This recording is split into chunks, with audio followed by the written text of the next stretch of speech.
प्रभवाय सुब्रह्मणे आचार्याय मुनीन्द्राय निम्बार्काय नमो नमः। अज्ञानतिमिरान्धस्य ज्ञानाञ्जनशलाकया चक्षुरुन्मीलितं येन तस्मै श्रीगुरुवे नमः। अतुलितबलधामं हैमशैलावदेहं धनुजवनकृशानं ज्ञानिनामग्रगण्यं सकलगुणनिधानं वानराणामधीशं रघुपतिप्रियभक्तं पादजातं नमामि।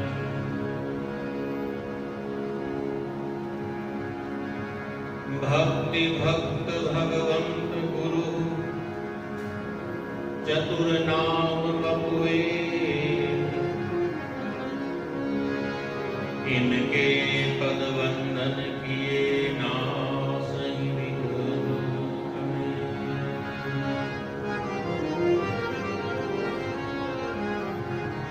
श्री राधा सर्वेश्वर भगवान की जय। श्री कृष्ण बिहारी जी महाराज की जय। श्री गिरधारी जी महाराज की जय। श्री सद्गुरुदेव भगवान की जय। गौ माता की जय। भारत माता की सत्य सनातन धर्म की जय। जय जय श्री राम, जय जय श्री राम, जय जय श्री राम।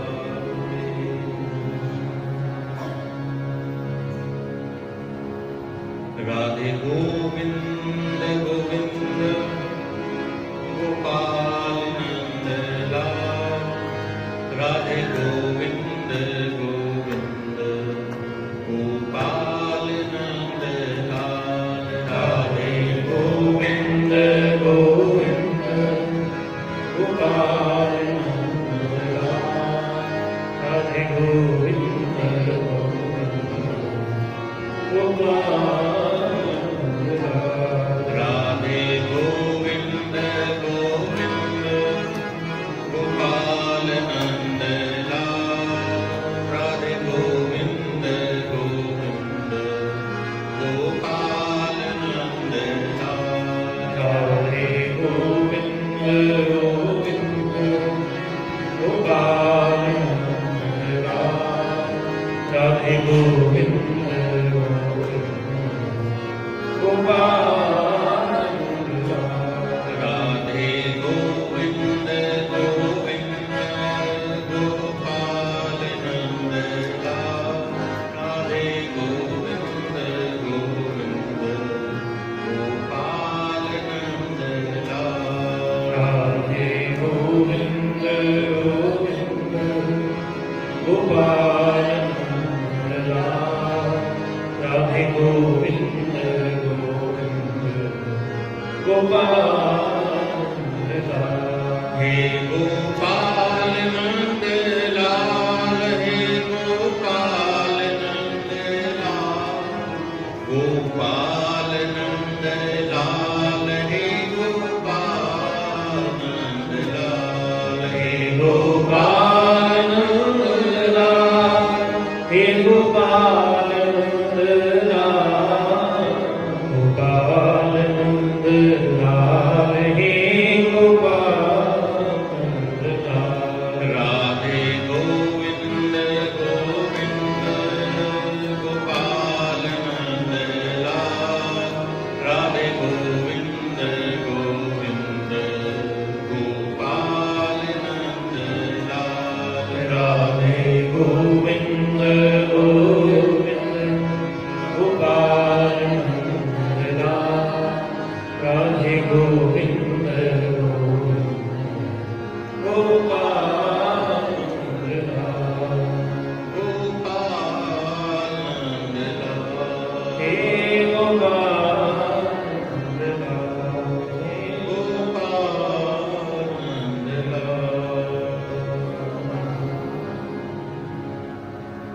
बोली भक्तवत्सल भगवान की जय। पुरुषोत्तम भगवान की जय। पुरुषोत्तम मास की जय।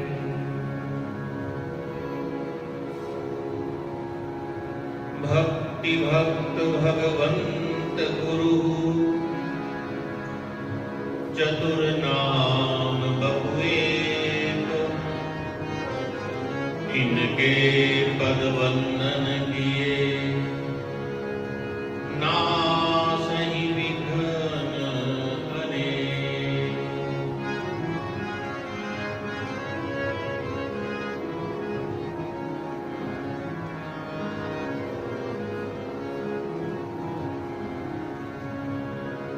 अपार करुणा वरुणालय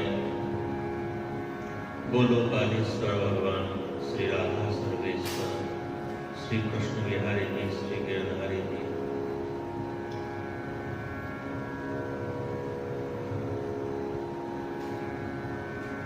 परम पावनी गुरु परंपरा, संत परंपरा, वैष्णव परंपरा,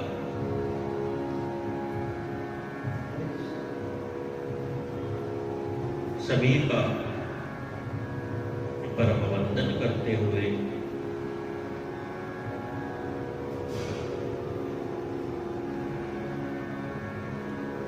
भगवत प्रत्यर्थम भगवान के प्रेम को प्राप्त करने के लिए भगवान के भक्तों का उत्तम चरित्र जहां दिव्यता से वर्णित है, ऐसे श्री भक्तमाल ग्रंथ का आश्रय लेते हुए इस पुरुषोत्तम मास में अपने सत्संग के क्रम को हम प्रारंभ करते हैं।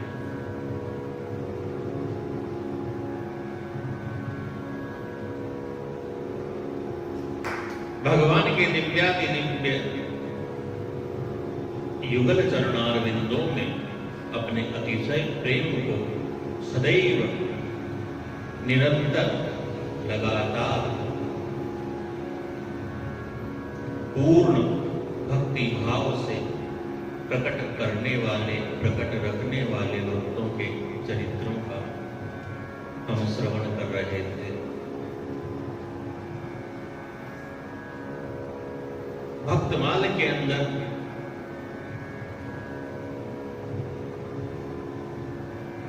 भगवान के भक्तों के चरित्रों का वर्णन है। नाम इसका भक्तमाल है, यानी माला, भक्तों की माला।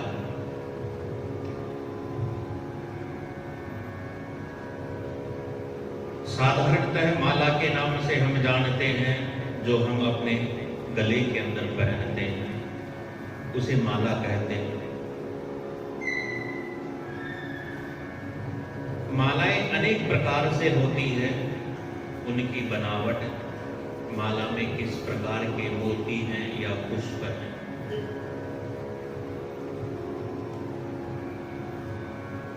श्रीमद् भागवत महापुराण के अंदर भगवान के दिव्य स्वरूप का जहां जहां भी वर्णन आया, अन्य पुराणों में भी, अन्य शास्त्रों में भी, यत्र तत्र सर्वत्र जहां भी भगवान के दिव्य सौंदर्य का वर्णन किया गया, वहां वर्णन मिलता है कि भगवान अपने गले के अंदर वनमाला को धारण करते हैं, वैजयंती माला को धारण करते हैं, कौस्तुभ मणि को धारण करते हैं।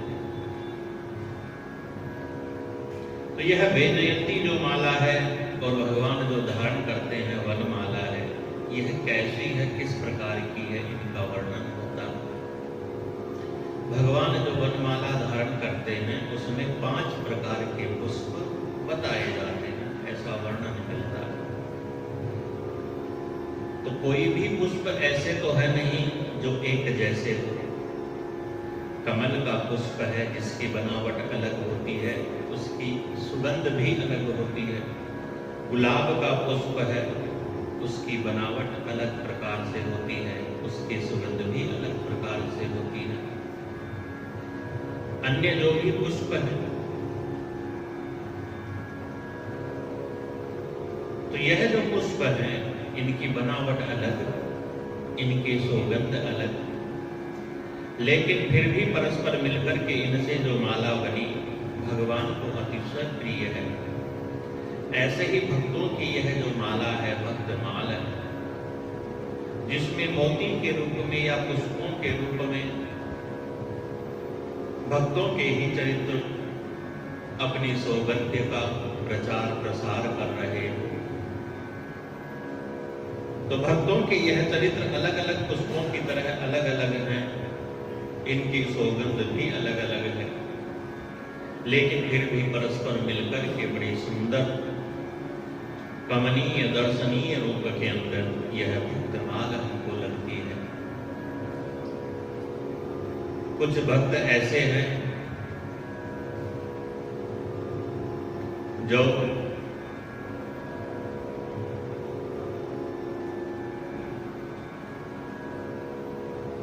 अपने मन को सदैव भगवान के चरणों में ही लगाए हुए रहते हैं।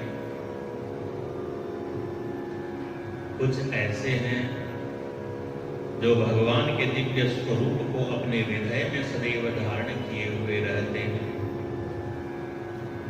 कुछ ऐसे हैं जो भगवान के कैंकर्य को ही, भगवान की सेवा को ही अपना सर्वस्व मानते हैं। कुछ ऐसे हैं जो भगवान नाम जप को ही अपना सब कुछ मानते हैं। तो इस प्रकार से अलग अलग भक्तों के अलग अलग विभाग बनाकर के श्री नाभादास जी महाराज ने उनके चरित्रों का वर्णन किया। उसी प्रकरण में जो भक्त केवल मात्र भगवान के युगल चरणार बिंदों के ध्यान के अंदर ही निरत रहते हैं, उनकी सेवा में ही निरत रहते हैं, उन भक्तों का चरित्र हम श्रवण कर रहे थे।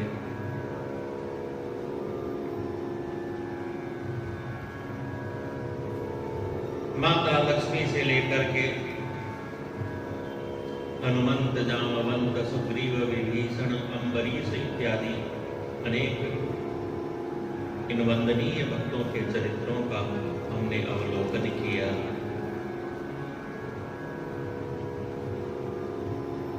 इसी क्रम में एक महाराज चंद्रहास हुए, जिनका प्रसंग प्रारंभ हुआ था। बड़ा दिव्य प्रसंग यह है। महाराज चंद्रहास का परिचय कल के सत्र में हमने अवलोकन किया। राजकुमार थे, युद्ध के अंदर माता पिता युद्ध के कारण पिता नहीं रहे, माता उनके साथ सती हो गई, अनाथ हो गए। किसी ने पालन किया, वह भी छोड़ करके चली गई।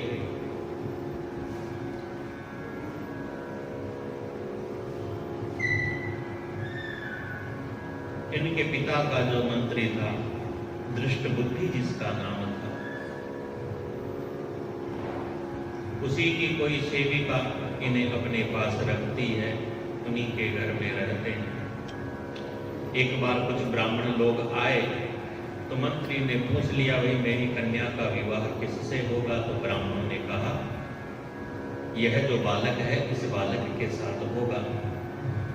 दृष्ट बुद्धि ने देखा, यह तो बड़ा दीनहीन है, ऐसे गरीब बालक के साथ, दीन बालक के साथ, और मेरी कन्या का विवाह होगा, यह तो अच्छा नहीं है। तो दृष्ट बुद्धि, जो कि वास्तव में दृष्ट बुद्धि ही था, दुर्बुद्धि ही था, दुष्ट बुद्धि वाला था, उसने कुछ वधिक जो मारने वाले होते हैं, पैसा लेकर के किसी को भी मार दो, ऐसे लोगों को कहा, मैं तुम्हें धन दूंगा, तुम इसे मारो।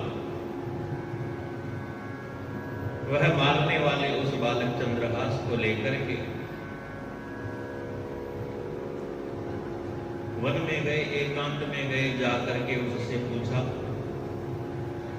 देख भैया, हम तुझे मारने के लिए यहाँ लाए हैं, तेरी कोई अंतिम इच्छा हो तो तू बता सकता है। तो उस बालक चंद्रहास ने कहा,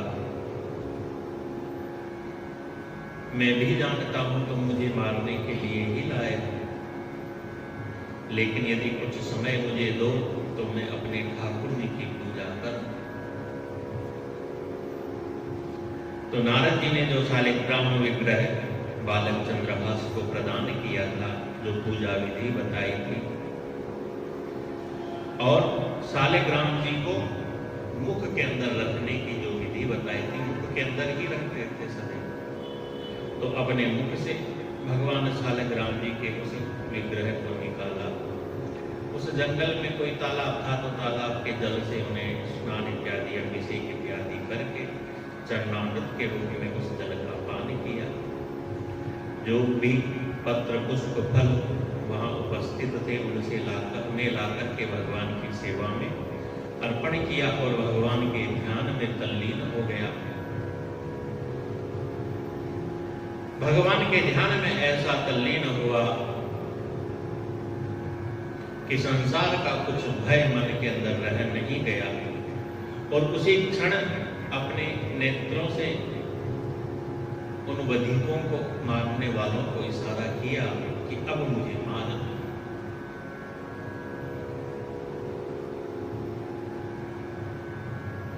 पुनः नेत्र बंद करके भगवान के ध्यान में ही निरत यह बालक चंद्रहास हो गया।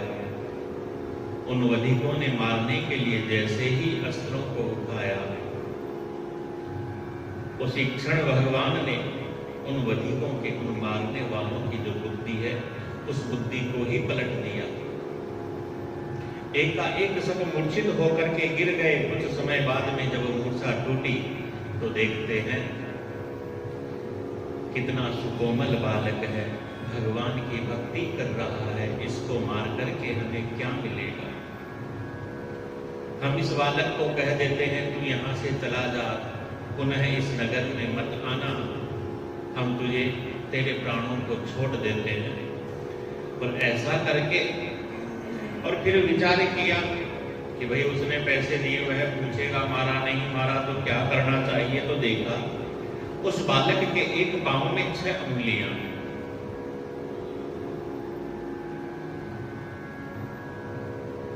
कोई इसको दोष भी बताता है कि भाई 6 उंगली होना, अधिक अंग होना, यह दोष का स्वरूप है। तो उस छठी उंगली को काट दिया, मानो उस छठी उंगली के रूप में जो भी दोष था, वह सारा दोष बालक चंद्रहास से अलग हो गया। अब तो वह भूषण रूप हो गया, सुलक्षण हो गया, दूषण उसका दूर हो गया। अब तो आभूषण की तरह पवित्र हो गया, शुद्ध हो गया।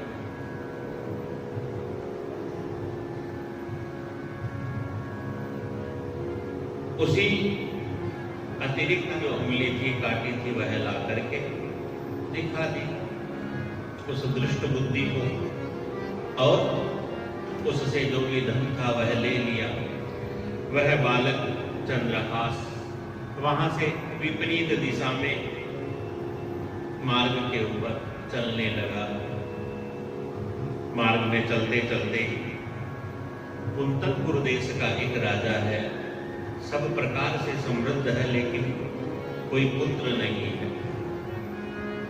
वह राजा भी उसी मार्ग से जा रहा था। उस राजा ने देखा बड़ा सुंदर बालक है, समीप में जिसने शालिग्राम जी की सेवा को रखा है और विश्राम कर रहा है।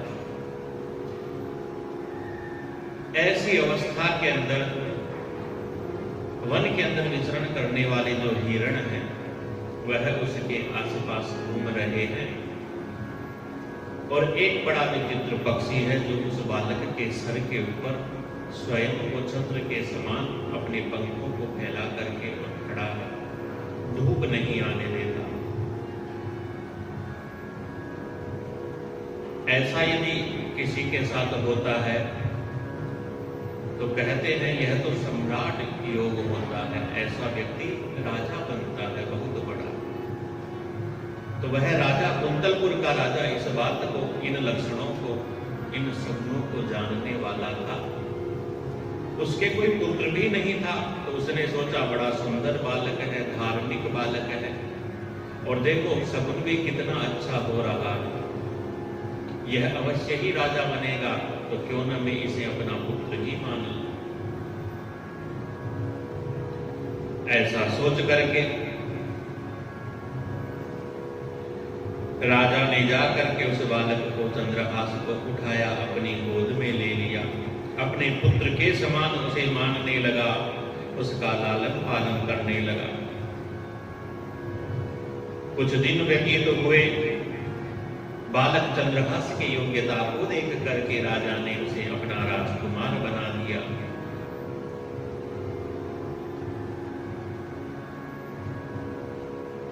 श्री प्रियादास जी महाराज कहते हैं, भगवान की अद्भुत कृपा को कौन जान सकता है। जो भगवान कर्तुम अकर्तुम अन्यथा कर्तुम सभी कार्यों के अंदर समर्थ है, वे भगवान पल में क्या कर दें और पल में क्या कर दें, कोई समझ नहीं पाता। कि मस कहीं कर ही विरंचि सम, अजहि मसकते हीन, अस विचारित जि संशय, राम ही भजहि प्रवीण। मसक ही कर ही विरंचि सम, मसक यानी मच्छर को, भगवान चाहे तो मच्छर को विरंचि सम ब्रह्मा बना दे, और भगवान चाहे तो अजय ही मसकते ही, अजय यानी अजन्मा ब्रह्मा को भी मसक, मच्छर से भी और छोटा निम्न बना दे। अस विचारित जि संशय, मन में किसी भी प्रकार का कोई संशय हो और कुछ हो, उन सब को छोड़ो। क्या होगा, क्या नहीं होगा, क्या मिलेगा, क्या नहीं मिलेगा, इन विचारों को तो छोड़ो। राम ही भजहि प्रवीण, यह मिलने मिलाने की सब बातें छोड़ करके और जो एकमात्र केवल भगवान की भक्ति में ही लीन रहता है, वही प्रवीण यानी वही विद्वान।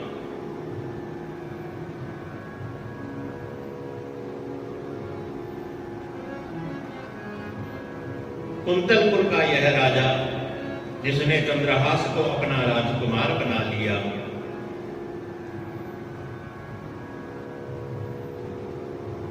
यह छोटा राजा था। दूसरे बड़े राजा के राज्य के अंतर्गत इसका राज्य था। भाई ऐसा होता था, छोटे छोटे राजा सब मिल करके और किसी बड़े राजा के अधीन रहते हैं, ताकि किसी प्रकार की संकट की अवस्था में और वह बड़ा राजा हमारी रक्षा कर सके, और इसके लिए कर के रूप में कुछ उस बड़े राजा को देते हैं। अब चंद्रहास धीरे धीरे बड़ा हुआ, राजकुमार के रूप में राजकार्यों को संभालने लगा, बड़ा धार्मिक था। तो राज्य में कर के रूप में जो भी संपत्ति आती प्रजा से, वह सारी संपत्ति साधु संतों ब्राह्मणों की सेवा के अंदर ही व्यतीत होने लगी, और बड़े राजा को जो कर भेजना था वह कर भेजा नहीं गया। तो उस बड़े राजा ने फिर अपने मंत्री को, जो मंत्री वही दुष्ट बुद्धि था, उसको कह करके भेजा कि जाओ देखो उस राजा के यहां से और कर के रूप में धन क्यों नहीं आ रहा। जब दृष्ट बुद्धि आया तो दृष्ट बुद्धि ने देखा, चंद्रहास को देखते ही पहचान गया, यह वही बालक है जिसके लिए ब्राह्मणों ने कहा था मेरी कन्या का इससे विवाह होगा। मैंने मारने के लिए इसे भेजा, लेकिन फिर भी पता नहीं कैसे यह बच गया। तो बड़े राजा का मंत्री है तो बड़ा मान सम्मान उस राज्य में उसका भी हुआ, उसकी बात को कौन टाले। मौका देख करके उस दुष्ट मंत्री ने चंद्रहास से कहा, समीप में मेरा गांव है, वहां मेरा घर है, मुझे कुछ जरूरी समाचार भेजना है, तुम जा करके और मेरा यह संदेश, यह पत्र उनको दे करके आओ। चंद्रहास राजकुमार था, लेकिन फिर भी बड़ा सज्जन तो था ही, और बड़े राजा का मंत्री तो उसकी बात को मानना ही पड़े। तो वह पत्रिका लेकर के चला। चलते चलते प्रातःकाल जल्दी उठ करके चला था। ठाकुर शालिग्राम जी की सेवा पूजा इत्यादि करके चला। दोपहर तक उस नगर में पहुंचा तो देखा नगर के समीप एक वाटिका है, एक बगीचा है जो उसी मंत्री का था। सोचा थोड़ी देर विश्राम कर लूं, ठाकुर जी के भी भोग इत्यादि लगा करके थोड़ा प्रसाद पा लूं। तो साथ में लाया हुआ कुछ प्रसादी फल फूल इत्यादि होंगे जो ठाकुर जी के शालिग्राम जी के भोग लगाए, थोड़ा सा खुद भी पाया और वहीं पर विश्राम करने लगा। उस मंत्री की वह पुत्री अपनी सखियों के साथ उसी बगीचे के अंदर खेल रही थी। खेलते खेलते इधर उधर घूम रहे थे, उनकी नजर उस राजकुमार पर पड़ी। राजकुमार के रूप को देख करके मोहित हो गई। अन्य सभी जो सखियां हैं उन्हें दूसरी तरफ ले गई और स्वयं छुपके से अकेली उसके पास आ गई। आकर के देखने लगी, वह पत्रिका दिखाई दी। तो पत्रिका को निकाल करके पढ़ा। उस पत्रिका के अंदर जब देखा तो समझ गई यह तो मेरे पिता की लिखी हुई है और मेरे भाई के लिए लिखी हुई है। इसके भाई का नाम मदन सेन था। उसमें लिखा था, पुत्र मदन सेन जो यह पत्रिका लेकर के आया है उसे शीघ्र ही मार देना, ऐसा नहीं करोगे तो मैं तुम पर क्रोध करूंगा। उस कन्या ने यह पढ़ा, सब बातें वह समझ गई। उस राजकुमार चंद्रहास के प्रति बड़ी सख्त हो चुकी थी। तो क्या किया उसने, अपने नैनों का जो काजल है उस काजल से उस पत्रिका के अंदर जो लिखा हुआ था विष शब्द, उस विष शब्द को उसने विषया कर दिया, क्योंकि उसका नाम, स्वयं का नाम विषया था। पत्र में लिखा था जो पत्र लेकर के आए उसे विष दे देना, अब हो गया कि जो पत्र लेके आए उसे विषया दे देना। पुनः उस पत्रिका को समेट करके चंद्रहास के पास रख दिया, स्वयं चली गई। चंद्रहास जब उठा उस मंत्री के पुत्र को जाकर के और वह पत्रिका दी। वह तो यही समझा कि भाई मेरी बहन का यह विवाह इसके साथ करना है, ऐसा मेरे पिता ने कहा है, शीघ्र करना है, अन्यथा पिता क्रोध करेंगे।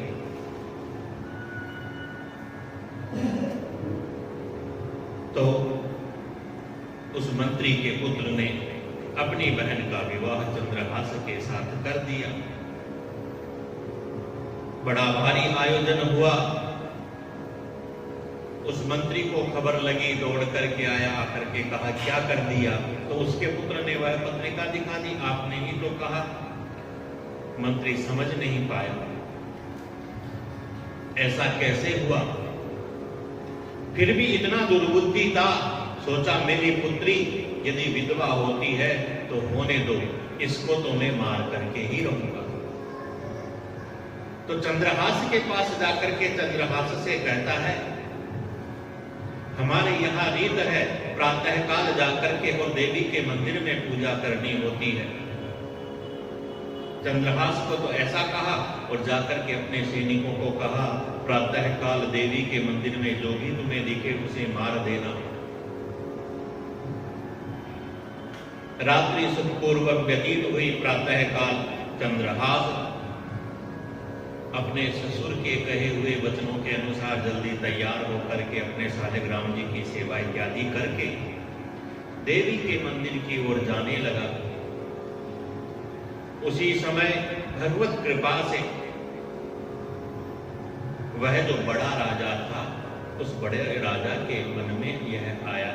उसने भी सुना था चंद्रहास के बारे में, उसके मन में आया कि वह योग्य है, क्यों न उसे मैं अपना राज्य दे करके और अब भगवान का भजन करने के लिए वन में चला जाऊं। तो उसने बुलाया मंत्री के पुत्र को, उसको जाकर के कहा कि तुम शीघ्र बुला करके लाओ, मेरा मन है उसका मैं राज्याभिषेक अभी कर दूं, शुभ समय है। मंत्री का पुत्र दौड़ करके आया, मार्ग के अंदर ही चंद्रहास से कहता है, अरे बहनोई जी, आपको तो राजा ने अभी याद किया, राजा का मन परिवर्तित हो इससे पहले ही आप शीघ्र वहां चले जाइए, देवी की पूजा तो मैं कर लूंगा। चंद्रहास राजा के पास गया, राजा ने उसका राज्य तिलक कर दिया। इधर वह मंत्री का पुत्र चंद्रहास की जगह देवी के मंदिर में गया तो उसी के पिता के द्वारा नियुक्त किए हुए उन सैनिकों ने उसका वध कर दिया। जब हल्ला हुआ, भाई मंत्री का पुत्र मारा गया, मंत्री का पुत्र मारा गया, तो आकर के उसने देखा, बड़ा दुख हुआ, अपने आप को भी उसने मार लिया। पिता पुत्र दोनों मर गए। चंद्रहास को जब खबर लगी तो आकर के देवी की प्रार्थना करने लगे, मेरे कारण यह अनर्थ हुआ, इसका दोष मुझे लगेगा, मैं भी अपने प्राणों को क्यों रखूं। तो देवी प्रकट हुई, देवी ने कहा, पिता के दुष्ट बुद्धि के कारण इन दोनों के प्राण गए हैं, तुम्हारा कोई दोष नहीं। फिर भी चंद्रहास नहीं माना तो देवी को अंत में कृपा करके उन दोनों को जीवन दान देना पड़ा।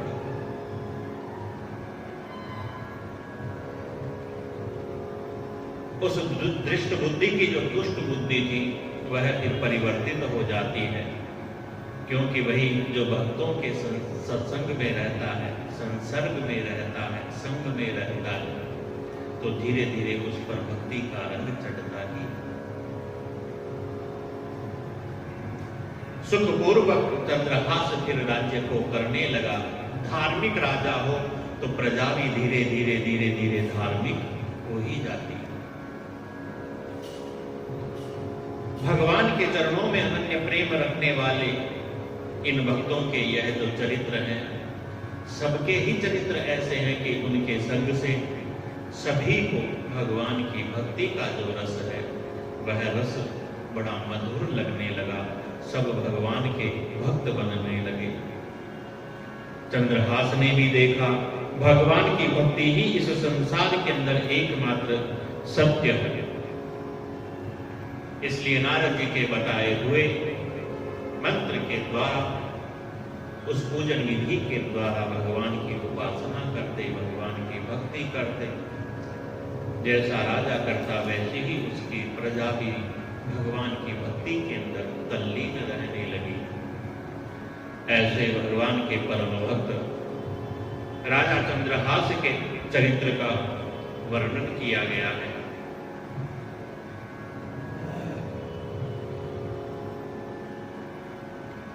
बड़ी महिमा भी महाराज चंद्रहास के चरित्र की बताई है कि महाराज चंद्रहास की कथा सुनने का और प्रातः समय महाराज चंद्रहास का नाम लेने का जो महात्म्य है, जैमिनी ऋषि ने अपने ग्रंथों में उसका वर्णन किया है, कितना पुण्य मिलता है।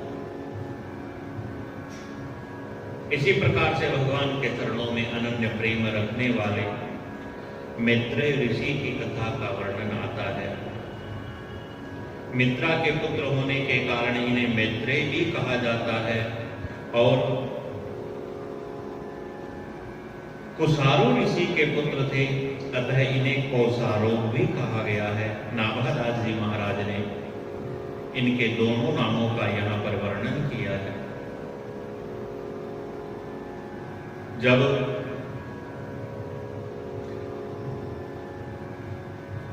भगवान श्री कृष्ण अपनी लीलाओं का स्मरण करके अपने दिव्य धाम में प्रस्थान कर चुके थे, गोलोक धाम में जा चुके थे, भगवान के वियोग से अत्यंत व्याकुल उद्धव जी महाराज बद्रिकाश्रम जा रहे थे। उस समय मार्ग में उद्धव जी और मैत्रेय ऋषि का विदुर जी से और उद्धव जी का संगम होता है।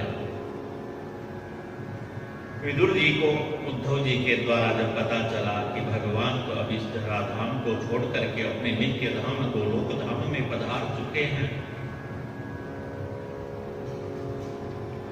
उद्धव जी भी जो भगवान के विरह से व्याकुल तो थे, लेकिन विदुर जी को देख करके विदुर जी से कहते हैं, विदुर जी भगवान ने जाते समय आपको याद किया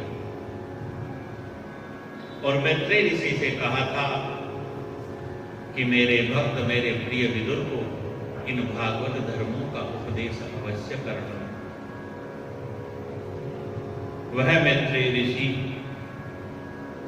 विदुर जी को फिर भगवान के उन भागवत धर्मों का उपदेश करते हैं जिन्हें स्वयं भगवान ने उपदेश किया।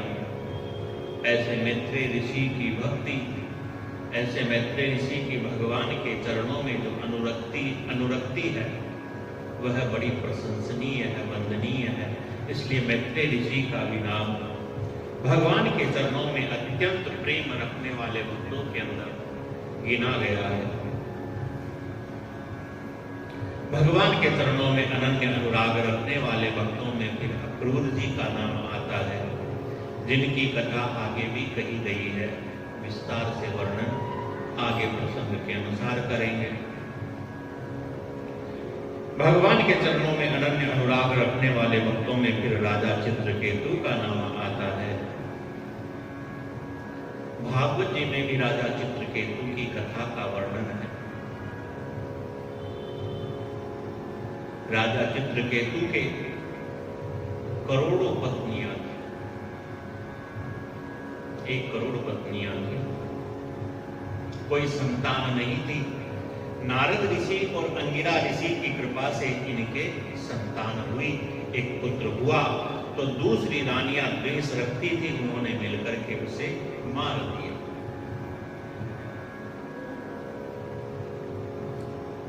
राजा को अपने पुत्र के प्रति बड़ा मोह था, इसलिए मरे हुए उस पुत्र की जो मृतदेह है उसका संस्कार भी नहीं कर रहा। तो नारद जी अंगिरा ऋषि समझाने के लिए आते हैं, समझाते हैं, नहीं समझता। तो नारद जी ने उस मृत पुत्र को जीवित कर दिया और उससे कहते हैं, देख तुम्हारा पिता व्याकुल है, तुम पुनः आ जाओ इसके पास।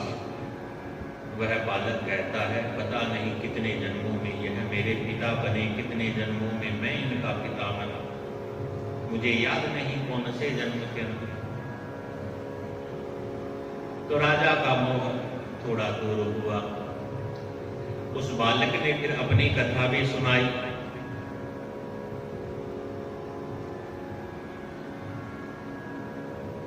वह बालक कहता है, पूर्व जन्म के अंदर मैं भगवान का बड़ा भक्त था, भगवान के शालिग्राम विग्रह की सेवा पूजा में करता था।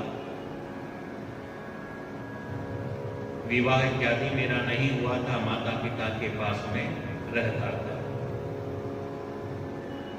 एक दिन मेरे माता ने, जो मेरी माता इस जन्म के अंदर भी और मेरी माता बनी है,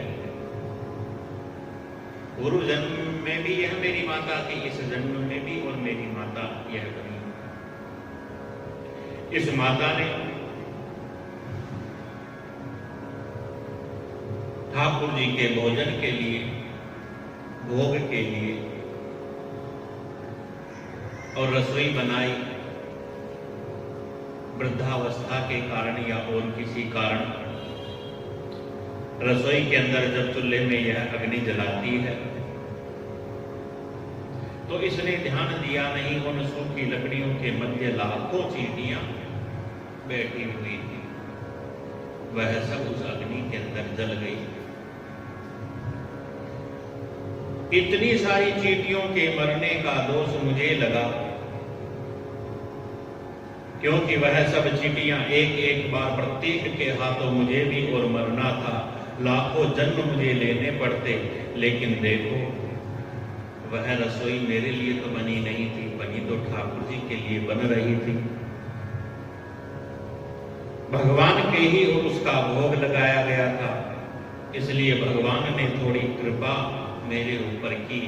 वह लाखों चींटियां यह लाखों रानियों के रूप में एक साथ आ गई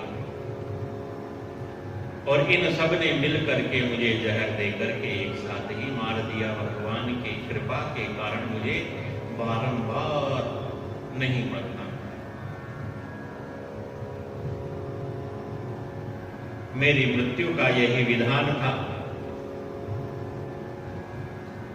इन सब ने अपना अपना बदला मेरे से इस प्रकार ले लिया। मेरा प्रारब्ध छूट गया, अब मैं मुक्त हो गया। ऐसा कह करके वह बालक भगवत धाम को चला जाता है और इधर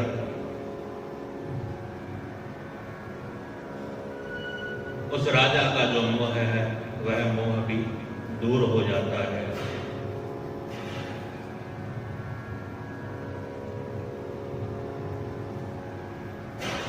उस मोह के नष्ट हो जाने पर राजा ने अपने उस बालक के मृतदेह का अंतिम संस्कार इत्यादि किया। नारद जी महाराज अंगिरा ऋषि ने उन्हें संकर्षण मंत्र का उपदेश दिया, जिससे बड़ी सिद्धियां उन्हें प्राप्त हो गई और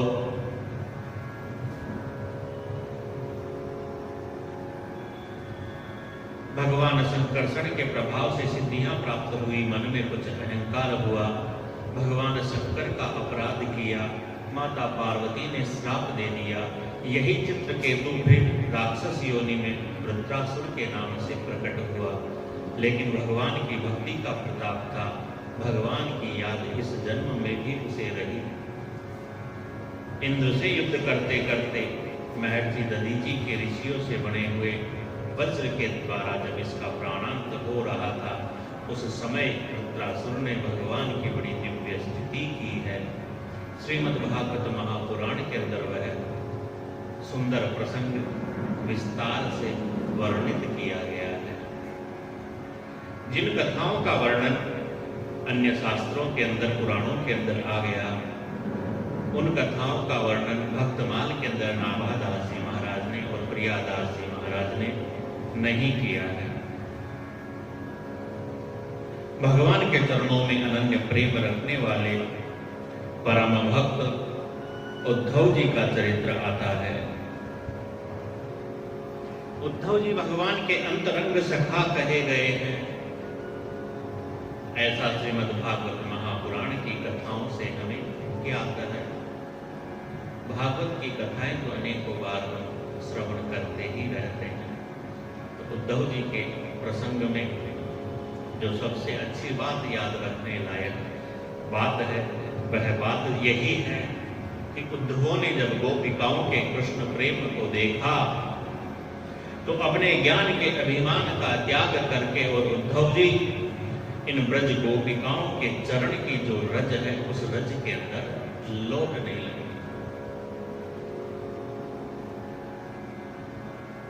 और उद्धव जी ने अपने मन के भाव को प्रकट करते हुए जो कहा,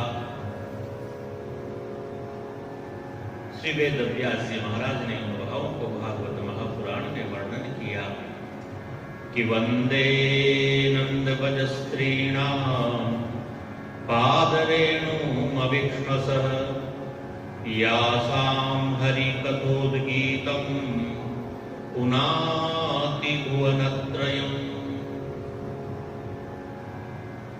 अरे इन गोपिकाओं के हृदय के अंदर भगवान के प्रति जो अनुराग है, वह अनुराग, वह प्रेम जब वाणी के रूप में, गीत के रूप में प्रस्फुटित होता है, जिसके मधुर ध्वनि से यह तीनों लोक पवित्र हो जाते हैं। आशा महो चरण रेणु युषा। उद्धव जी कहते हैं, मेरे मन में तो यही आशा है कि कैसे भी हो इस वृंदावन के अंदर में चाहे तिनका बन करके आ जाऊं, लता पता पत्र पुष्प कुछ भी बन करके आ जाऊं, लेकिन बनूं इस वृंदावन का ही बनूं, वृंदावन से अन्यत्र और कहीं नहीं। तो उद्धव जी के प्रेम का वर्णन, भगवान के चरणों के प्रति उनकी भक्ति का वर्णन, भगवान के चरणों में अनन्य प्रेम रखने वाले भक्तराज ध्रुव जी की कथा का वर्णन आता है। ध्रुव जी की कथा को भी हम लोग जानते हैं। 5 वर्ष की अवस्था में ही इन्होंने और भगवान के दर्शन को प्राप्त कर लिया। प्रहलाद और ध्रुव,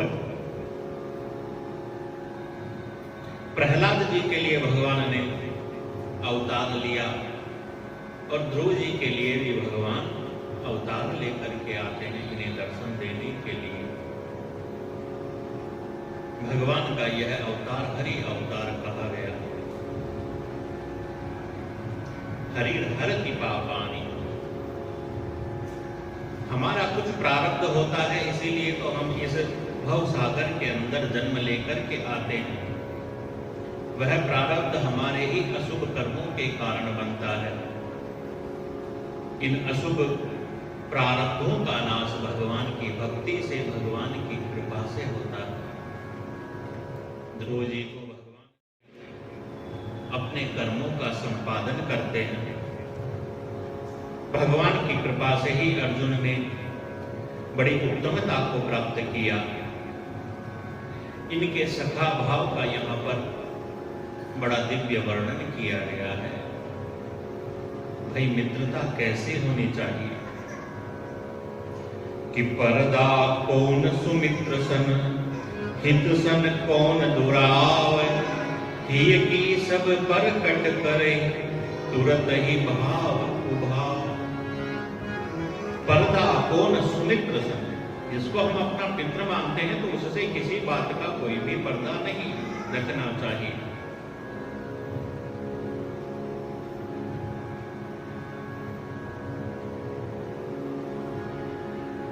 भगवान श्री कृष्ण की बहन का नाम है सुभद्रा, जिनके प्रति अर्जुन का लगाव था। तो अर्जुन ने अपने सखा कृष्ण से कह दिया तो कृष्ण के मन में के अंदर भी बात जच गई। बलराम जी तो चाहते थे सुभद्रा का विवाह दुर्योधन के साथ हो, लेकिन जब अर्जुन ने कहा अपने मन की बात तो भगवान श्री कृष्ण को अच्छा भी लगा कि चलो दुर्योधन से छुटकारा भी मिलेगा और यह योग्य भी है। तो इस प्रकार से अर्जुन के भाव को यहाँ वर्णन किया गया। भगवान के चरणों में अनन्य प्रेम रखते हैं, लेकिन मित्र भाव को भी उसी प्रकार से जैसे अर्जुन ने निभाया वैसे भगवान ने भी निभाया, अर्जुन के सारथी बन करके।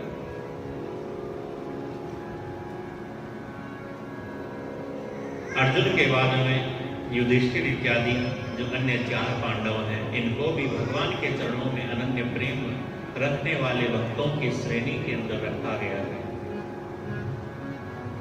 युधिष्ठिर, भीमसेन, वैसे पारिवारिक संबंध के अंदर यह है परस्पर भाई। और इसी प्रकार से गजेंद्र, जो इंद्रद्युम्न नाम का राजा था, राजपाट छोड़ करके वन में जाकर के भक्ति करने लगा। लेकिन एक बार जब देखा अगस्त ऋषि आए हैं, उन्हें देख करके भी और यह इंद्रद्युम्न राजा उनका कोई मान सम्मान नहीं करता है। अगस्त ऋषि कहते हैं तुम क्षत्रिय हो, अभी तक संन्यास नहीं लिया है, इसलिए ब्राह्मण तुमसे श्रेष्ठ हैं। ब्राह्मणों का सम्मान करने के लिए तुम्हें खड़ा होना ही चाहिए।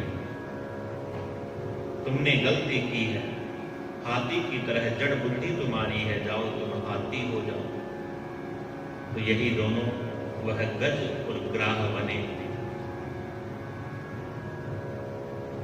यहां पर भक्तमाल के अंदर इनके और भी पूर्व जन्म की एक कथा का वर्णन आता है कि यह दोनों ब्राह्मण थे। एक यज्ञ में एक तो होता बनता है और एक ब्रह्मा बनता है। कोई कारण हुआ कि जो होता है उसको तो दक्षिणा ज्यादा मिल गई और जो ब्रह्मा था उसको दक्षिणा कम मिली। तो जो ब्रह्मा है उसने कहा कि देख अपन को ऐसा करना चाहिए, दोनों को मिला देते हैं दक्षिणा को और आधा आधा ले लेते हैं। तो होता तो ज्यादा मिली हुई थी, उसने यह प्रस्ताव स्वीकार किया नहीं और परस्पर दोनों लड़ने झगड़ने लगे। लोभ के कारण इनकी यह लड़ाई हुई।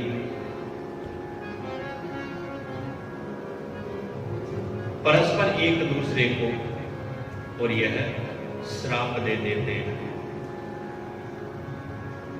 जो ब्रह्मा बना हुआ था उसने श्राप दिया कि जाओ तुम मगरमच्छ बन जाओ, तो उस होता ने भी श्राप दे दिया, जाओ तुम भी जा करके हाथी बन जाओ।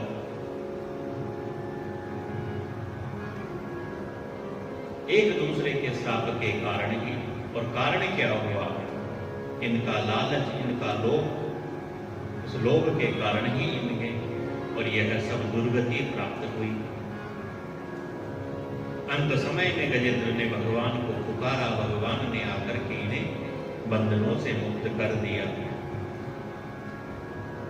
भगवान के चरणों में अनन्य अनुराग रखने वाले भक्तों में अब जिनका नाम आता है,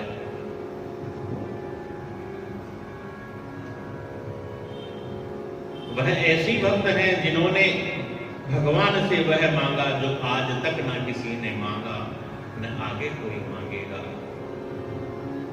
ऐसी उन भक्त का नाम है माता कुंती।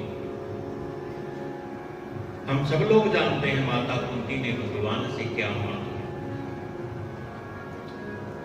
भागवत की कथाओं में हमने सुना है माता कुंती के चरित्र को। माता कुंती भगवान से मांगती है कि विपदः सन्तु नः तत्र तत्र जगत्पुरो भवतो दर्शनं यत्स्या न पुनर्भव दर्शनम।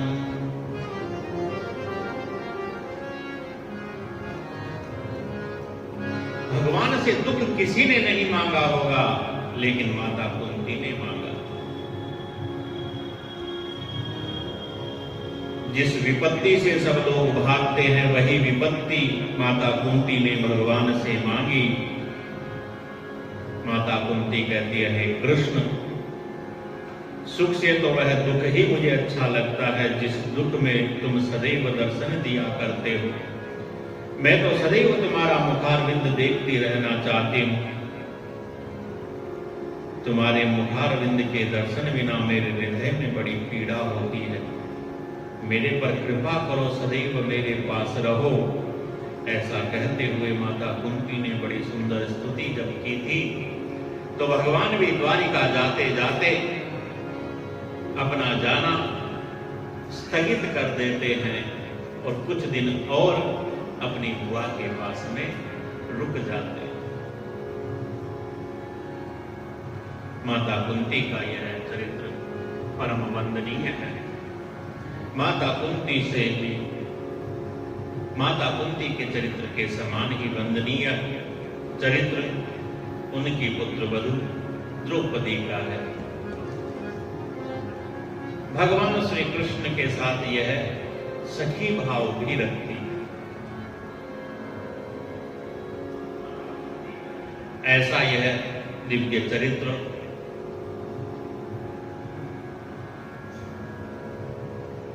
भगवान जैसा भक्त चाहते हैं ना वैसा भगवान करते हैं। चीर हरण के समय भगवान ने द्रौपदी की पुकार को सुना और द्रौपदी ने भी यही पुकारा, हे कृष्ण द्वारिकावासी। अब द्वारिकावासी कह दिया तो भगवान जो वहीं थे उन्हें द्वारिका जाकर के और फिर आना पड़ा।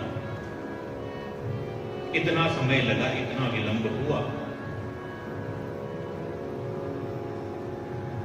लेकिन जब वन के अंदर दुर्योधन की प्रेरणा से दुर्वासा ऋषि अपने हजारों शिष्यों को लेकर के और पांडवों के वनवास के समय भोजन करने के लिए आ जाते हैं, वह भी ऐसे समय जब भगवान सूर्य के द्वारा दिया हुआ वह अक्षय पात्र और जिसमें से द्रौपदी भोजन कर चुकी थी। उस अक्षय पात्र की विशेषता थी, जब तक द्रौपदी भोजन ना करे तब तक जितना चाहो उतने प्रकार के व्यंजन भोज्य पदार्थ उस पात्र से निकाल सकते हो। लेकिन एक बार द्रौपदी ने भोजन कर दिया, उस से मांझ करके साफ कर दिया, फिर उस दिन और कुछ नहीं मिलेगा। और दुर्वासा ऋषि दुर्योधन के कहने से ऐसे ही समय पहुंचे जब द्रौपदी भोजन कर चुकी थी। दुर्वासा ऋषि ने आकर के कहा, हम भोजन करेंगे लेकिन उससे पहले स्नान करके आते हैं।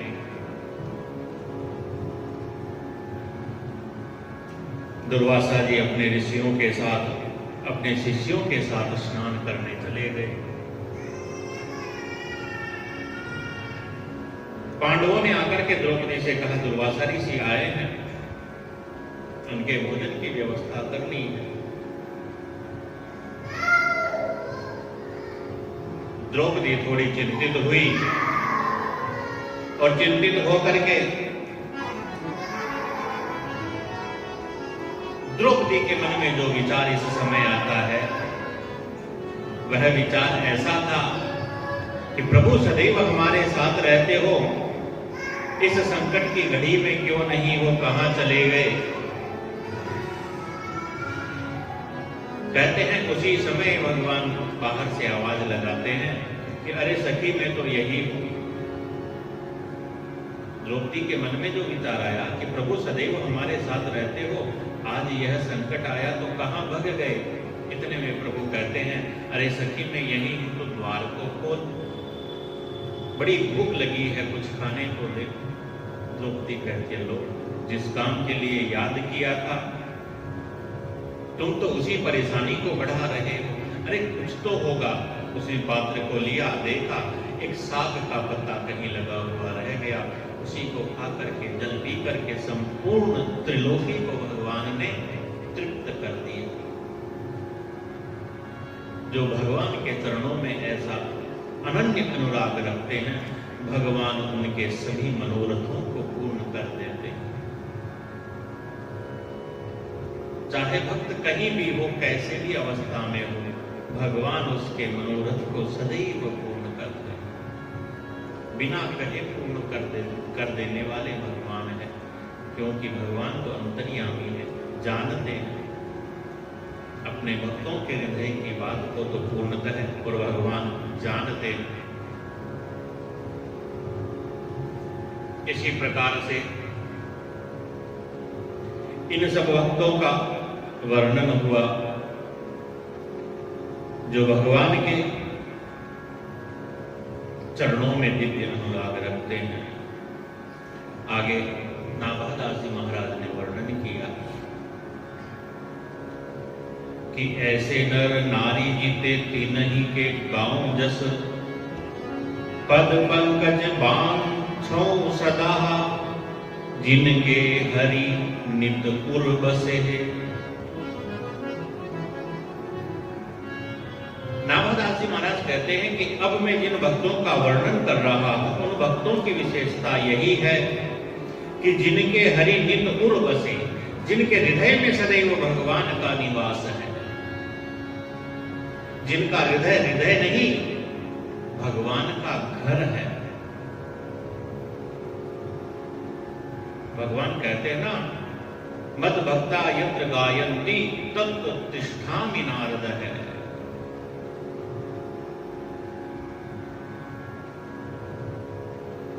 तो अब जिन भक्तों के चरित्रों का वर्णन आता है वह ऐसे भक्त हैं जिनके हृदय में साक्षात भगवान सदैव निवास करते हैं।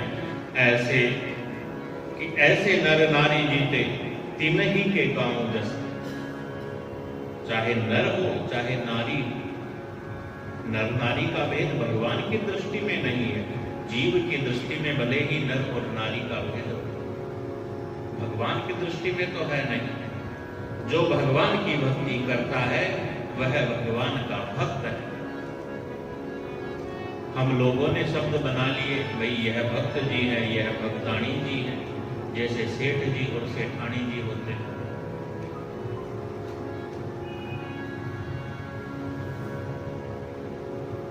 भक्त ही सबको कहा गया है।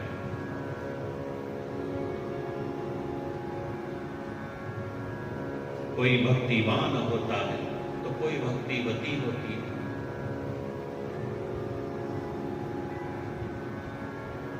ऐसे जो भगवान के अनन्य भक्त जिनके हृदय में सदैव भगवान का निवास है, उन भक्तों की नामावली का वर्णन श्री नाभादास जी महाराज ने किया कि योगेश्वर श्रुतिदेव अंग मुचुकुंद प्रिय व्रत जेता पृथु परीक्षित शेष सुत सौनक परिचेता सतरूपा त्रय सुता सुनीति सती सबही यज्ञ पत्नी ब्रज नारी किए केशव अपने बस में।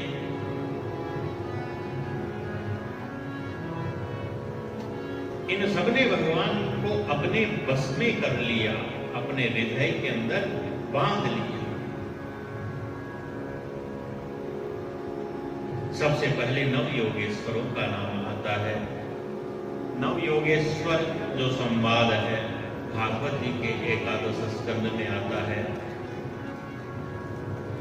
तो नव योगेश्वरों का चरित्र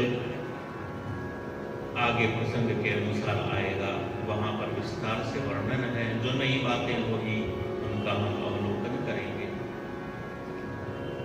श्रुतिदेव यह एक ब्राह्मण है जो विदेह नगरी में मिथिला में रहते हैं, जिनके यहाँ भगवान श्री कृष्ण अपने समस्त भक्त वृंदों के साथ पधारे, ऐसा भागवत जी में भी वर्णन है। विदेह नगरी के राजा जनक और इन श्रुतदेव ब्राह्मण दोनों के घर भगवान एक समय में पधारे थे। श्रुतदेव ब्राह्मण के यहाँ जब भगवान अपने समस्त भागवत भक्तों के साथ पधारे, श्रुतदेव ब्राह्मण को बड़ा आनंद हुआ। इतना आनंद हुआ कि बार बार नृत्य करने लगा, भगवान के चरणों में प्रणाम करने लगा, नृत्य करने लगा, भगवान के चरणों में प्रणाम करने लगा। बहुत देर हुई तो फिर भगवान ने ही कहा, अरे मेरे साथ में जो संत आए हैं उन संतों का तो तुमने सत्कार किया ही नहीं, इनको तो मुझसे अधिक जान करके और इन्हें प्रणाम, इनका पूजन तुम करो। ऐसा जब भगवान ने कहा, श्रुतदेव ब्राह्मण ने सुन करके फिर वैसा ही किया। चतुर्मासावर यानी 4 महीने तक जो चातुर्मास्य आता है, इतने समय तक भगवान अपने भक्तों के साथ श्रुतदेव ब्राह्मण के वहां रहे और राजा जनक के वहां भी रहे, और परस्पर एक दूसरे को खबर भी नहीं लगी, क्योंकि जब घर में ही भगवान आए हुए हैं तो फिर भैया बाहर की सुध लेने कौन जाएगा भगवान को छोड़ करके। जो भक्त होगा वह तो नहीं जाएगा।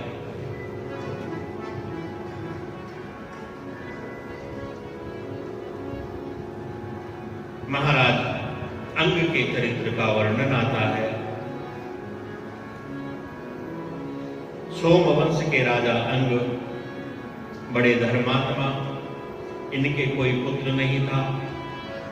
ब्राह्मणों ने यज्ञ कराया, देवताओं ने उस यज्ञ को स्वीकार किया नहीं, तो फिर ब्राह्मणों ने वसुदेवों का यज्ञ किया।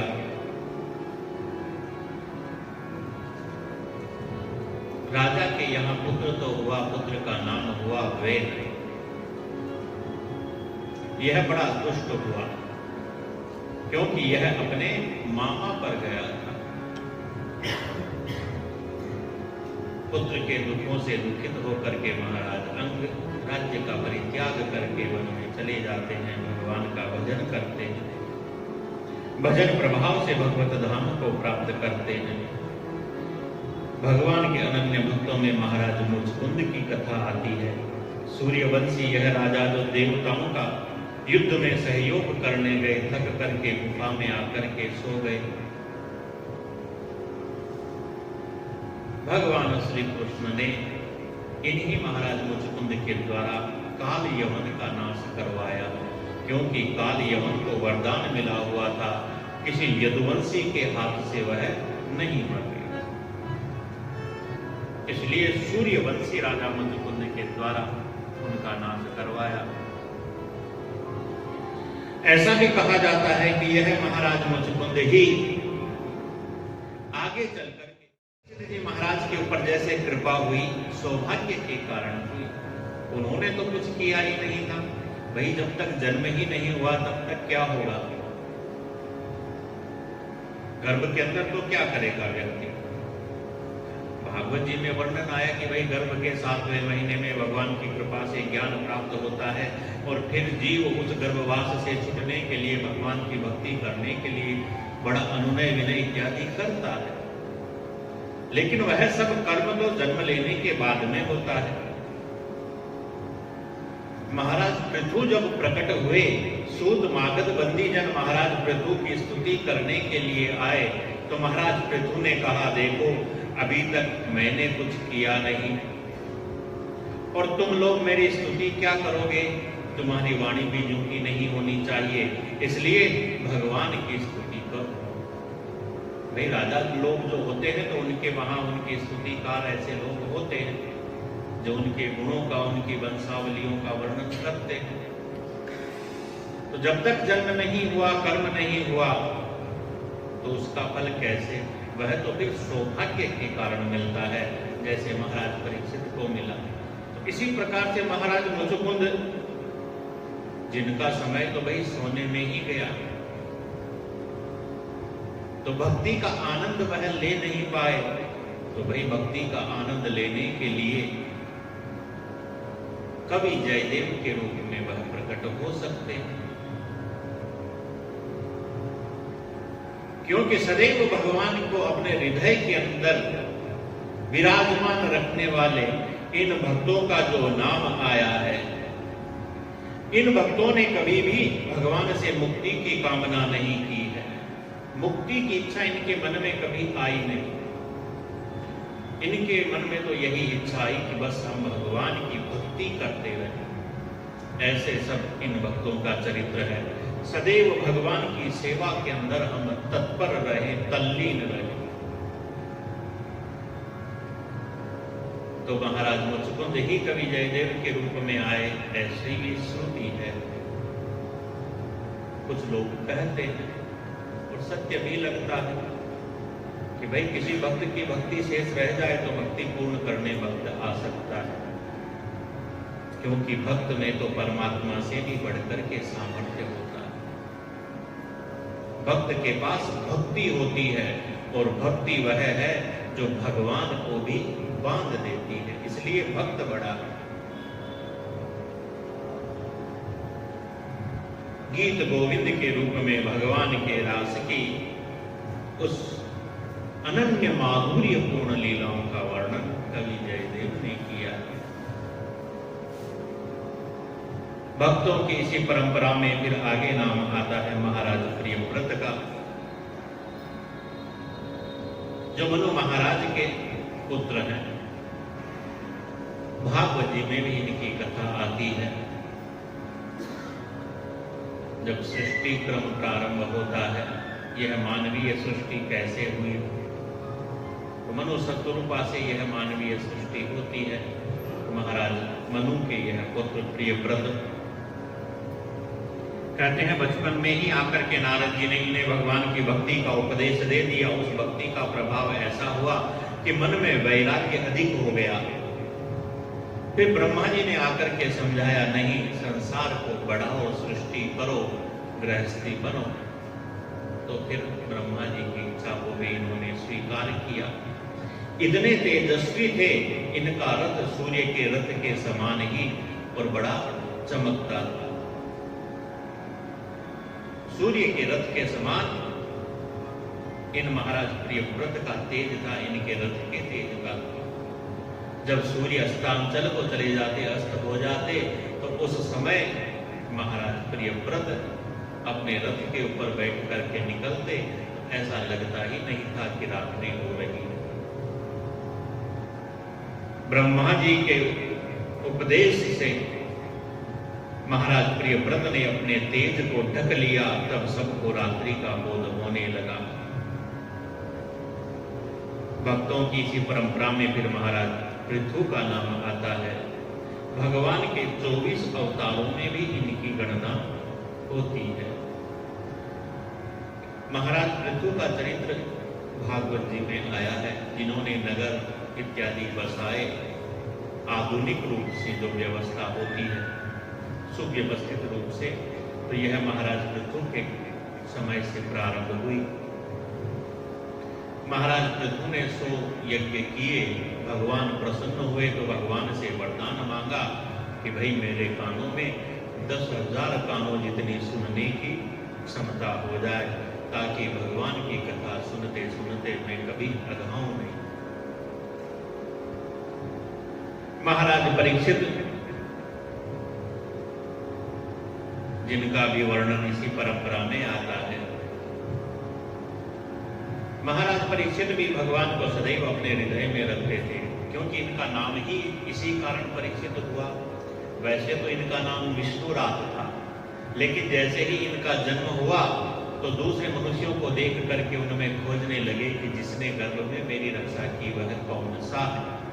सबका परीक्षण करने लगे, इसलिए इनका नाम परीक्षित हुआ। तो सदैव उन भगवान का स्मरण अपने हृदय में रखते थे, उन भगवान को अपने हृदय में रखते थे महाराज परीक्षित। भक्तों की इसी परंपरा में श्री शेष जी का वर्णन आता है।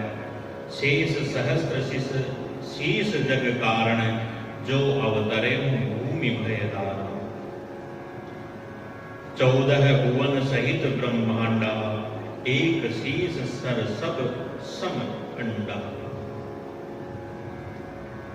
जिनके 1000 मस्तक हैं और उन 1000 मस्तकों में से एक मस्तक के ऊपर यह संपूर्ण सृष्टि 14 भुवन सहित ब्रह्मांड, 14 भुवनों सहित यह ब्रह्मांड एक सरसों के दाने के समान पट्टी का हुआ।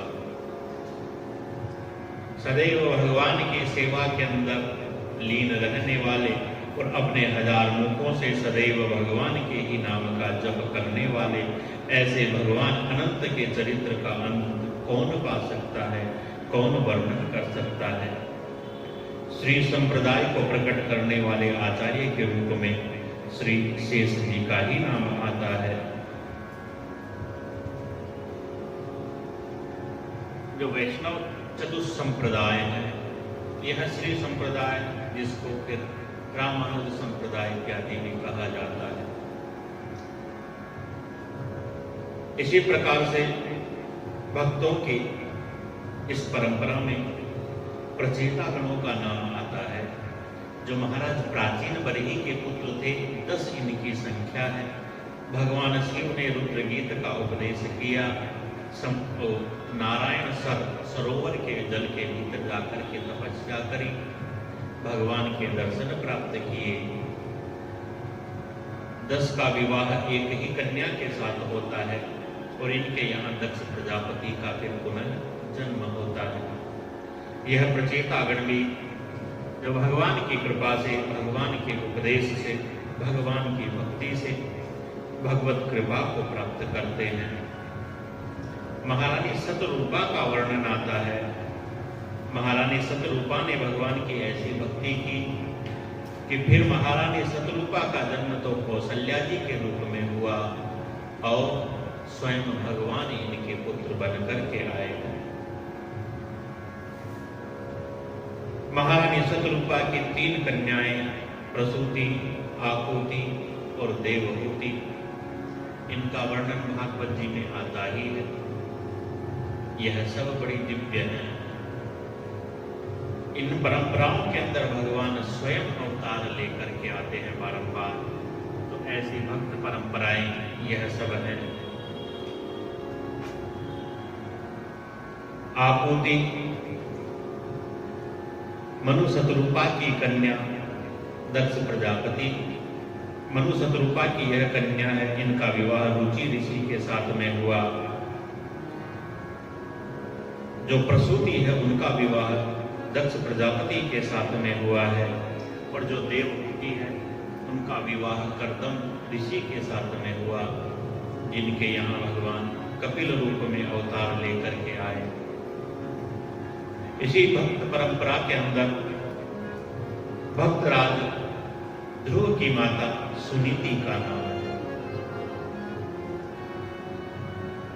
माता के अंदर भक्ति होगी तो ही तो पुत्र के अंदर भक्ति के संस्कार आएंगे। तो महारानी सुनीति भगवान की अनन्य भक्ता है। गोस्वामी तुलसीदास जी महाराज ने लिखा कि पुत्रवती युवती जग सोई, रघुपति भक्त तास सुत होई। वास्तव में तो जिसका पुत्र भक्त हो वही स्त्री पुत्रवती कहलाने के योग्य है, सर्वथा योग्य है।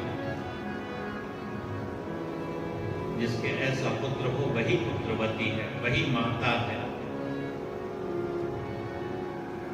इसी श्रेणी के अंदर मंदालसा जी का नाम आता है।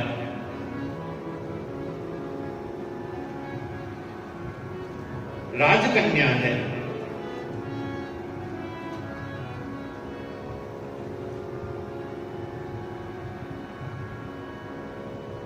मंदालसा ने मन के अंदर विचार किया,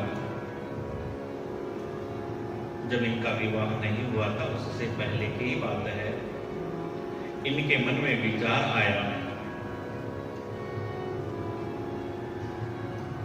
कि जो भी जीव मेरे गर्भ में आए उसे फिर बाद में और किसी के गर्भ में नहीं आना पड़े।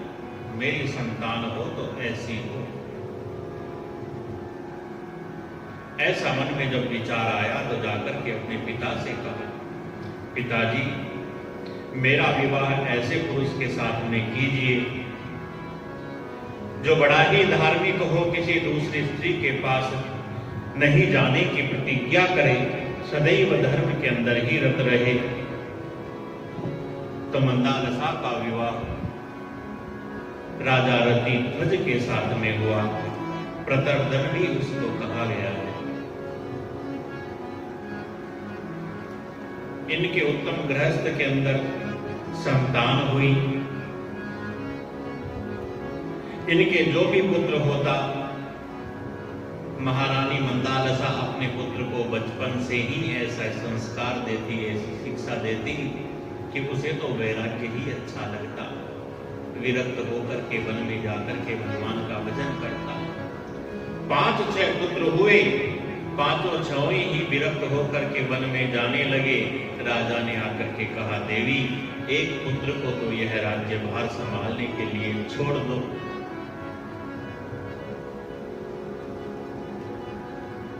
मंदालसा ने एक पुत्र को राजा को समर्पित करते हुए उस पुत्र से कहा, पुत्र यह मेरी शिक्षा है, इस पत्र में लिखी हुई तुम्हारे लिए। जीवन में जब कठिनाई आए ना तो मेरी इस शिक्षा का पालन करना।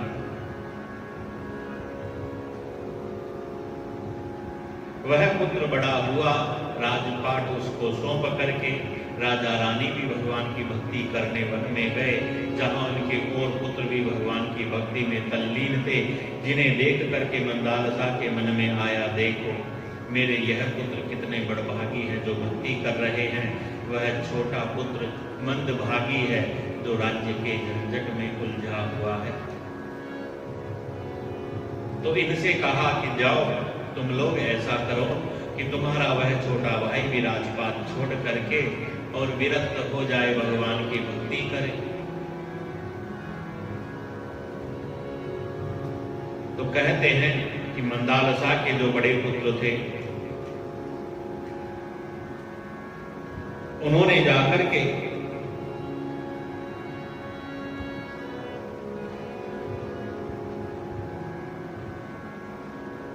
पड़ोसी देश का जो राजा है उससे जाकर के कहा कि भाई उस राजा पर आक्रमण करके उसके राज्य को तुम छीन लो।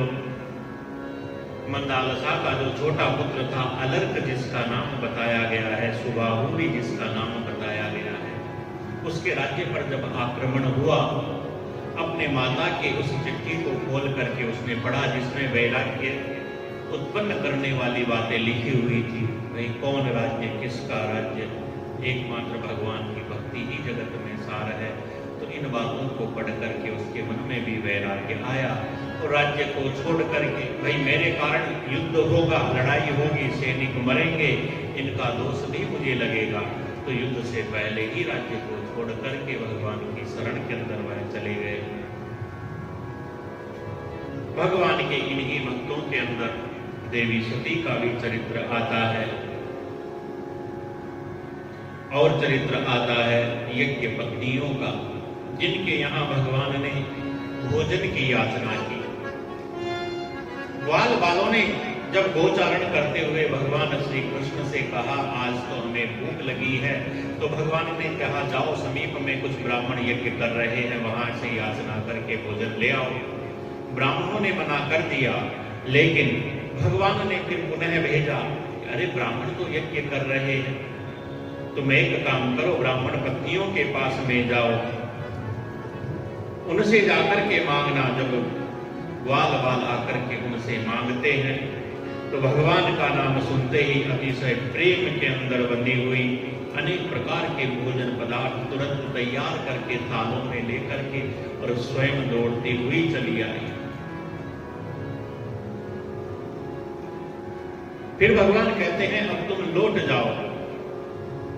यह करके भाई जो एक बार आ गया आपकी शरण में वह कैसे लौट के जा सकता? यद गत्वा न निवर्तन्ते। तो यह यज्ञ पत्नियां, मथुरा की ब्राह्मणियां, जो भगवान को सदैव अपने हृदय में धारण करके रखती है, भगवान ने इनके ऊपर कृपा की।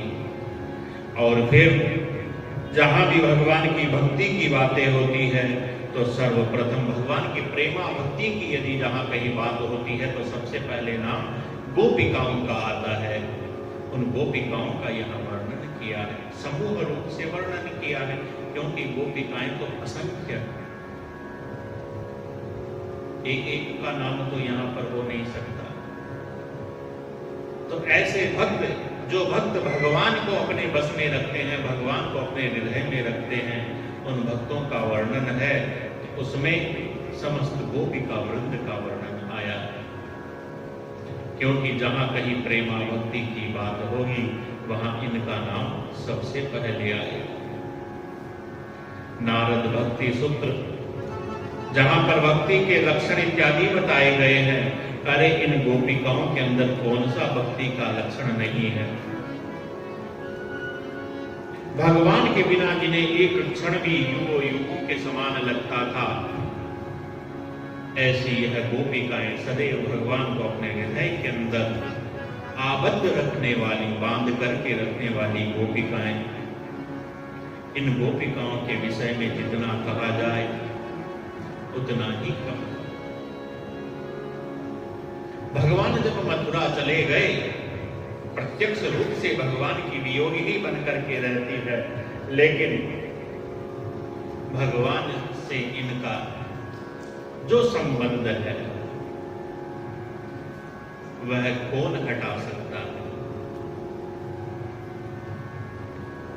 कि जत्ते सुदात चरणाम्बुरुहंस्थनेषु भीतासन प्रियदधि महि कर्कशेषु तेनाटविमटसि यततेन किंचित् पूर्वादिभिर्भ्रमतिभिर्भवदाजुषाम्नः। भगवान के प्रति कैसा प्रेम इन गोपिकाओं का है। जत्ते सुजात चरणाम्बुरुहंस्तनेषु, सुजात चरण, हे प्रभु आपके चरणारविंद इतने सुकोमल हैं, इतने मुलायम हैं कि जब आपके चरणारविंदों को हम अपने वक्षस्थल के ऊपर धारण करने की, रखने की कल्पना भी करते हैं तो हमें डर लगता है कि आपके इन सुकोमल चरणों में आघात ना लग जाए, चोट ना लग जाए। और ऐसे इन सुकोमल चरणों से आप वन वन के अंदर भटक रहे हो, हमसे दूर जा रहे हो। क्या ऐसी स्थिति में हम और जीवित रह सकती हैं? गोपिकाओं के प्रेम के बारे में कौन कह सकता है? स्वयं ब्रह्मा भी इन गोपिकाओं के प्रेम का वर्णन नहीं कर सकते। कह न सकै सद सारद शेष, 100 ब्रह्मा 100 शारदा 100 शंकर 100 शेष, यह भी इन गोपिकाओं की इस प्रेमावृत्ति का वर्णन नहीं कर सकते। जिन गोपिका वृंद का वर्णन भगवान को अपने हृदय के अंदर धारण करने वाले भक्तों की श्रेणी में आता है।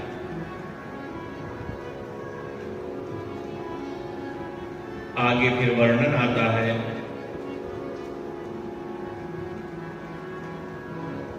ऐसे भक्तों का वर्णन आता है जो भक्त भगवान के बड़े अनन्य भक्त हुए कि प्राचीन बरहि सत्यव्रत रघुगण सगर भगीरथ वाल्मीकि मिथिलेश गए जय जय गोविंद पथ रुक्मांगद हरिश्चंद्र भरत दधीचि उदारा सुरत सुधनवा शिविर सुमति अति बली की दारा नील मोर ध्वज ताम्र ध्वज अलर्क की कीर्ति राची हो अंग्री अंबुज पांस हो जन्म जन्म हो जाची हो। यह सब ऐसे भक्त हैं जिन्होंने निस्वार्थ भाव से भगवान की भक्ति की। कुछ समझ में आया या नहीं आया, जैसा समझ में आया वैसी भक्ति निस्वार्थ होकर के। कुछ ऐसे हैं कि जिन्होंने भक्ति के लिए अनेक प्रकार के कष्टों को भी सहा। इसीलिए तो प्रियादास जी महाराज ने कहते हैं, यहां पर कहते हैं कि मैं इन भक्तों के चरणों की जो धूली है उसकी जन्म जन्म याचना करूंगा, क्योंकि इन भक्तों की जो यह रंगीली गाथाएं हैं ऐसी है कि सुख पाने की भी है, दुख पाने की भी, रंग बिरंगी इनकी गाथाएं हैं। हरिश्चंद्र जैसे भक्त का नाम आया है जिन्होंने अपने धर्म की रक्षा के लिए अपने आप तक को बेच डाला। तो प्राचीन बरही का नाम आया जिनकी कथा भागवत में हम सुनते हैं कि बड़े यज्ञ किए, यज्ञों में तो जीव हिंसा हो जाती है। तो नारद जी ने आकर के उपदेश दिया, पुरंजन की कथा सुनाई। तो ऐसे ही मोर ध्वज ताम्र ध्वज इत्यादि राजाओं का भी इसमें वर्णन आता है। रुक्मांगद जैसे राजाओं का वर्णन आता है। तो सुरत और सुधनवा जैसे राजाओं का, राजपुत्रों का वर्णन भी आता है। यह सब जो भगवान के भक्त हुए हैं, जिनके अंदर वाल्मीकि मिथिलेश गए जय जय गोविंद पथ। वाल्मीकि जी की कथा का वर्णन है, जिनका जीवन पहले क्या था और फिर नारद जी की कृपा से उनका जीवन फिर क्या हुआ। कुछ कहते हैं नारद जी ने आकर के उपदेश दिया। भक्तमाल जी में वर्णन है कि सप्त ऋषियों ने आकर के और वाल्मीकि ऋषि को, जो यह लोगों को लूटने का काम करते थे, हिंसा करते थे, उस समय आकर के उपदेश दिया। एक वाल्मीकि जी तो वह हैं जिन्होंने रामायण की रचना की है, उनकी कथा भी है। और एक वाल्मीकि जी और हैं जो इतने परम भगवान के भक्त थे कि उन्होंने आकर के जब तक भोजन नहीं किया तब तक महाराज युधिष्ठिर जी का यज्ञ पूर्ण नहीं हुआ। महाराज युधिष्ठिर जो साक्षात धर्मराज है, धर्मराज का यज्ञ भी उन वाल्मीकि संत के भोजन करने के उपरांत ही पूर्ण हुआ।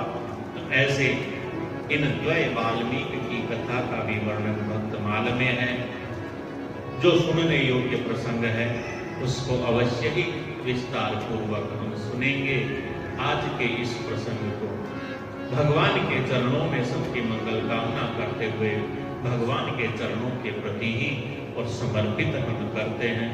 बोलिए भक्तवत्सल भगवान की।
लाला भज मुरली मनोहर नंद लाला भज मुरली मनोहर नंद लाला